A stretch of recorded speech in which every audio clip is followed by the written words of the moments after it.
عزیز جواد اکبر ہیں میاں چنو سے، یہ کہتے ہیں اللہ تعالیٰ فرماتا ہے کہ روزہ میرے لیے ہے، حالانکہ تمام عبادت اللہ ہی کے لیے ہے، پھر روزے کو اپنی ذات کی طرف مخصوص کرنے سے کیا مراد ہے؟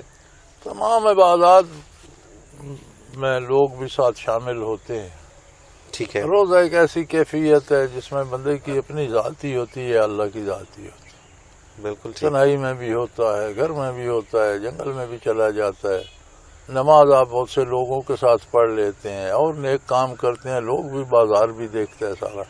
روزے کی ایک کیفیت ہے، کوئی ہو نہ ہو آپ اس کی پابندی کرتے ہیں تو یہ صرف اللہ کے ساتھ ہونے کی بات ہے، اور یہ بڑی مزیدار اور بڑی عجیب بات ہے، اور اس کی اپنی کیفیات ہیں.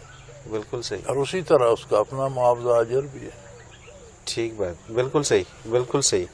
کیونکہ جتنی اس کے ساتھ آپ کا جتنا رابطہ گہرا ہے پھر اس کا اجر ایک بھی حضور حق ہے نا جی. بالکل ٹھیک ہے. کہ آپ کے ساتھ کون ہے؟ کوئی بھی نہیں، لیکن آپ روزہ رکھے ہوئے ہیں تو ایک حضور حق. اچھا یہ بڑی عجیب بات ہے، روزہ رکھتے ہیں، کچھ کھاتے پیتے بھی نہیں ہیں اور اسی طرح سے رکھتے ہیں، لیکن وہ یقین وہ نہیں ملتا، پھر بھی نہیں ملتا. نہیں، وہ روزہ رکھنا ہی اسی یقین سے چاہیے. اس یقین سے آپ نہیں رکھ رہے تو ایک رسم ادا کر رہے ہیں، کام نہیں کر رہے. ایکٹنگ اور چیز ہے، اداکاری اور چیز ہے، اور عمل اور چیز. اچھا نہیں، ایکٹنگ تو ایک یہ ہے نا کہ چلیں کہہ دیا کہ جی میں نے روزہ رکھا ہوا ہے، لیکن رکھا نہیں، رکھا ہوا بھی ہے. اچھا یہ احساس بھی ہے کہ ٹوٹ جائے گا، اللہ ناراض ہے، لیکن وہ اس حد تک نہیں جاتا. وہ بھی ایک ایکٹنگ ہے، وہ بھی ایکٹنگ ہے. آپ نے رکھا ہوا تو ہے، لیکن کیوں رکھا ہوا ہے؟ کون ہے آپ کے پاس جس کے سامنے آپ پانی نہیں پی سکتے، جھوٹ نہیں بول سکتے؟ کون ہے جس کے سامنے آپ کھا نہیں سکتے؟ کس نے روکا ہوا ہے؟ کچھ یہ ادراک بھی ہو نا. یہی تو میں کہہ رہا ہوں کہ یہ نہیں آتا. یہ نہیں آتا تو پھر روزے کو بھوک پیاس کے سوا کچھ حاصل نہیں ہے.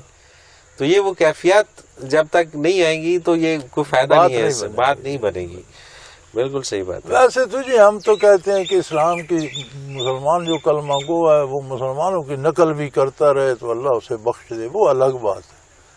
لیکن جو بات کا مزہ ہے وہ کیفیات میں. بالکل صحیح بات، بالکل صحیح بات ہے. اور جب تک وہ کیفیات نہ آئے تو پھر مزہ نہیں آتا، اثر نہیں ہوتا، تبدیلی نہیں آتی. اور پھر لوگ پوچھتے ہیں جی یہ صوفی میں اور غیر صوفی کے روزے میں کیا فرق ہے؟ یہی فرق ہوتا ہے کہ صوفی پر وہ کیفیت اسے انجوائے کرتا ہے اور وہ ٹوٹل پورا